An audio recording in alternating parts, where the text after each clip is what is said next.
Louvado seja nosso Senhor Jesus Cristo. Esta é a Rádio Vaticano com Vatican Media e Vatican News. Passamos a transmitir, a partir deste momento, a oração do Ângelus, conduzida pelo Papa Francisco, este 3 de julho, 14º domingo do Tempo Comum. Dentro de instantes, o Santo Padre assomará à janela do Palácio Apostólico para a oração mariana com os fiéis e peregrinos presentes na Praça São Pedro. Nossa saudação àqueles que nos acompanham também pela página web Vatican News em língua portuguesa, Web Rádio Vaticano, aqueles que nos acompanham pelo Facebook e pelo YouTube, as emissoras de rádio e televisão em conexão conosco.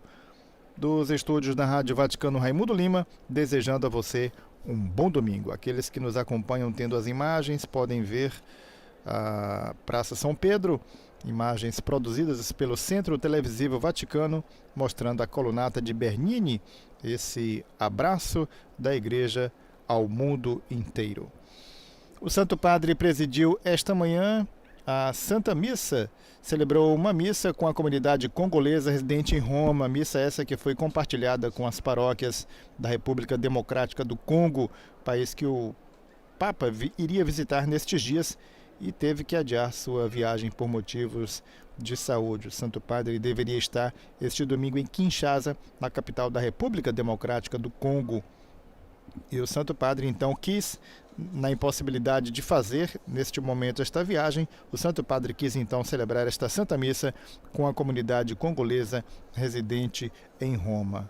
Sejam embaixadores de paz, disse o Papa aos congoleses. Os cristãos devem ser embaixadores de paz. Aqui está o sinal distintivo, disse o Papa. O cristão é um portador de paz porque Cristo é a paz. Ainda o Santo Padre disse: aqueles que fomentam o ressentimento, incitam o ódio, ignoram os outros, não trabalham para Jesus, não levam a sua paz. Palavras do Papa na homilia da missa em rito zairense, celebrada, como dissemos, na manhã deste domingo para os congoleses em Roma. Manhã de sol na Praça São Pedro, neste momento 36 graus centígrados, 29% de umidade relativa do ar. Sol intenso, uma significativa de presença de fiéis e peregrinos, como podemos ver, colorido então, o colorido da praça com os guarda-chuvas, com as sombrinhas e também os chapéus e bandeiras várias, inclusive do Brasil. O Santo Padre acaba de assomar a janela do Palácio Apostólico e dirige a sua alocução que precede a oração mariana aos presentes. Queridos irmãos e irmãs, bom dia. No Evangelho da liturgia deste domingo, lemos que o Senhor designou 72 outros discípulos e os enviou 2 a 2 à sua frente a toda a cidade e lugar aonde ele próprio devia ir. Os discípulos são enviados 2 a 2, não individualmente. Ir em missão 2 a 2, de um ponto de vista prático, parece ter mais desvantagens do que vantagens. Há o risco de que os dois não se entendam, que tenham um ritmo diferente, que um fique cansado ou doente pelo caminho, forçando o outro a parar também. Quando se está sozinho, ao invés, parece que o caminho se torna mais ágil e sem obstáculos. Jesus, entretanto, não pensa assim. Não envia solitários à sua frente, mas discípulos que vão 2 a 2. Perguntemo-nos, façamos uma pergunta: qual é a razão desta escolha do Senhor? A tarefa dos discípulos é ir à frente para as aldeias e preparar o povo para receber Jesus. E as instruções que ele lhes dá não são tanto sobre o que devem fazer, o que devem dizer, mas sobre como devem ser. Isto é, não sobre o livreto, o que devem dizer, não, sobre o testemunho de vida. Mais sobre o testemunho a ser dado do que sobre as palavras a serem ditas. De fato, os chama de trabalhadores, isto é, são chamados a trabalhar, a evangelizar através de seu comportamento. E a primeira ação concreta pela qual os discípulos realizam sua missão é precisamente a de ir 2 a 2. Os discípulos não são batedores livres, pregadores que não sabem ceder a palavra a outro. É, em primeiro lugar, a própria vida dos discípulos que proclama o Evangelho. Seu saber estar juntos, seu respeito mútuo, seu não querer demonstrar que são mais capazes do que o outro, sua referência concordante a um só mestre. Pode-se elaborar planos pastorais perfeitos,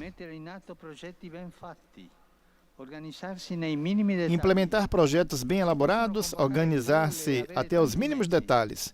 Pode-se convocar multidões e ter muitos meios, mas se não houver disponibilidade para a fraternidade, a missão evangélica não avança. Se não houver disponibilidade para a fraternidade para trabalhar juntos, a missão evangélica não avança. Uma vez, um missionário contou que havia partido para a África junto com um confrade. Depois de algum tempo, porém, se separou dele, ficando em uma aldeia onde realizou com bom êxito uma série de atividades de construção para o bem da comunidade. Tudo estava funcionando. Mas um dia, ele teve como um ímpeto. Ele percebeu que sua vida era a de um bom empreendedor, sempre no meio de canteiros, de obras e papelada. Mas o mas ficou ali.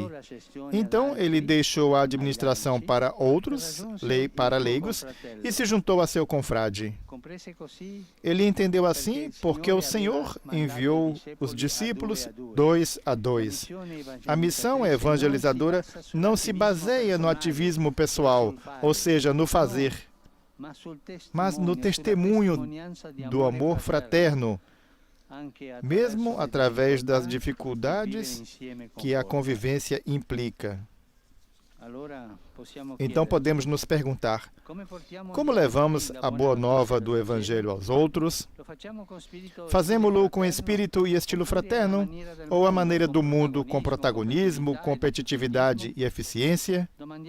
Perguntemo-nos se temos a capacidade de colaborar, se sabemos tomar decisões em conjunto, respeitando sinceramente quem nos rodeia e levando em conta seu ponto de vista. Se o fazemos em comunidade, não sozinhos. De fato, é sobretudo desta maneira que a vida do discípulo permite que a do mestre transpareça, anunciando-o verdadeiramente aos outros. Que a Virgem Maria, Mãe da Igreja, nos ensine a preparar o caminho para o Senhor com o testemunho da fraternidade. Angelus Domini nunciavit Mariae. Et concepit Spiritus Sancto. Ave Maria, gratia plena, Dominus tecum, benedicta tui mulieribus et benedictus fructus ventris tui, Iesus. Santa Maria, Mater Dei, ora pro nobis peccatoribus, nunc et in hora mortis nostre. Amen. Ecce ancilla Domini. Fiat mi secundum verbum tuum. Ave Maria, gratia plena, Dominus tecum, benedicta tui mulieribus et benedictus fructus ventris tui, Iesus. Santa Maria, Mater Dei, ora pro nobis peccatoribus, nunc et in hora mortis nostre. Amen. Et verbum caro factum est. Et habitavit in nobis. Ave Maria, gratia plena, Dominus tecum, benedicta tui mulieribus et benedictus fructus ventris tui, Iesus. Santa Maria, Mater Dei, ora pro nobis peccatoribus, nunc et in hora mortis nostre. Amen. Ora pro nobis, Santa Dei Genitrix. Digne ficiamur promissionibus Christi. Grazie a Tua, in quae sumus Domine, mentibus nostris infunde, che angelo nunziante Christi Filii Tui, incarnazione coniovimo, per passionem eius ad crucem, a resurrectionis gloriam perducamur, per Christum Dominum nostrum. Amen.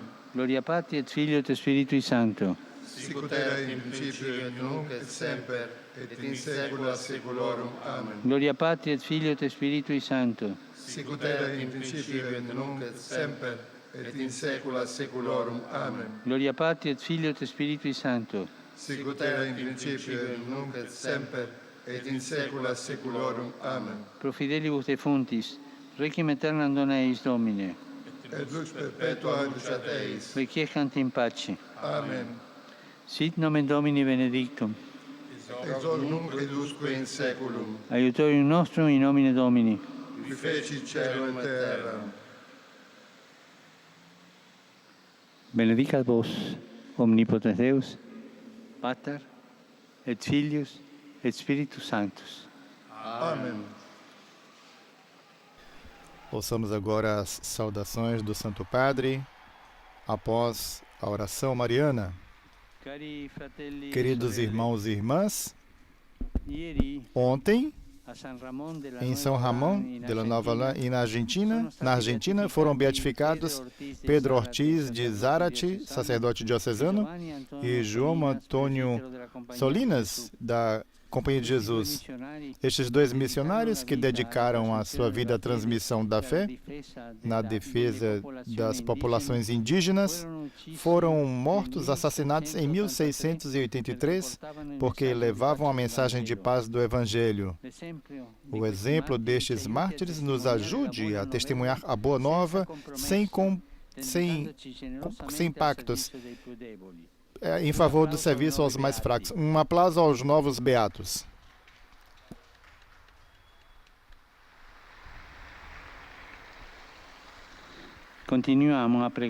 Continuemos a rezar pela paz na Ucrânia e no mundo inteiro.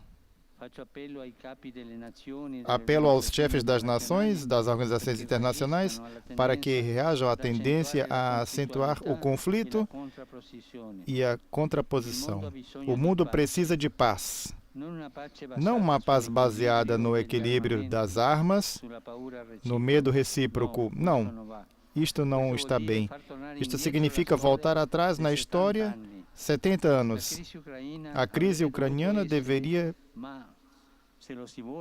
Mas, se quiser, pode se tornar um desafio para estadistas sábios capazes de construir um mundo melhor para as novas gerações. Construir no diálogo. Com a ajuda de Deus, este exemplo é possível. Mas é preciso passar das estratégias de poderes políticos, econômicos e militares a um projeto de paz global. Não a um mundo dividido entre potências em conflito, sim, a um mundo unido entre povos e civilizações que se respeitam. Saúdo todos vocês, queridos romanos e peregrinos. Particularmente saúdo os leitores e ministrantes de Dobra, na Polônia. Os estudantes de Slavonski, na Croácia. Os fiéis albaneses, com seus párocos e equipes itinerantes, do caminho neocatecumenal na Albânia. Saúdo os fiéis de Nápoles, Ascoli Piceno, Perúgia e Catânia. Os jovens do Crisma Caminho de Vaccarino, Diocese de Vicenza. Desejo a todos vocês um bom domingo. Por favor, não se esqueçam de rezar por mim. Bom almoço e até a próxima. O Santo Padre acena ainda para os fiéis e peregrinos na Praça São Pedro, antes de deixar a janela do Palácio Apostólico, após ter conduzido a oração mariana do Ângelus. Mais uma vez, em suas palavras após a oração mariana, um apelo do Santo Padre pela paz na Ucrânia, pedindo a paz para este povo, pedindo a paz para este país, um apelo dirigido aos líderes das nações, às instituições internacionais, para que, através do diálogo, construam um mundo melhor, um mundo de paz. Não um mundo em que as potências decidem com a força os destinos das nações, mas que seja, através do diálogo, a construção de um mundo melhor, de um mundo de paz. Ainda nas palavras do Santo Padre, na sua saudação após a oração mariana, a recordação da beatificação ontem, sábado, dos primeiros mártires da Argentina, Padre Pedro Ortiz de Zárate e Padre Juan Antônio Solinas, jesuíta, esses mártires do século XVII, portanto, primeiros mártires da Argentina, beatificados. A recordação do Santo Padre, portanto, por esses dois novos beatos. Nas palavras do Santo Padre ainda, a missão evangelizadora não se baseia no ativismo pessoal ou seja, no fazer, mas no testemunho do amor fraterno, mesmo através das dificuldades que a convivência implica, disse o Papa na alocução que precedeu a oração mariana. Não nos resta que agradecer a todos que estiveram conosco, desejando mais uma vez um bom domingo. Louvado seja nosso Senhor Jesus Cristo.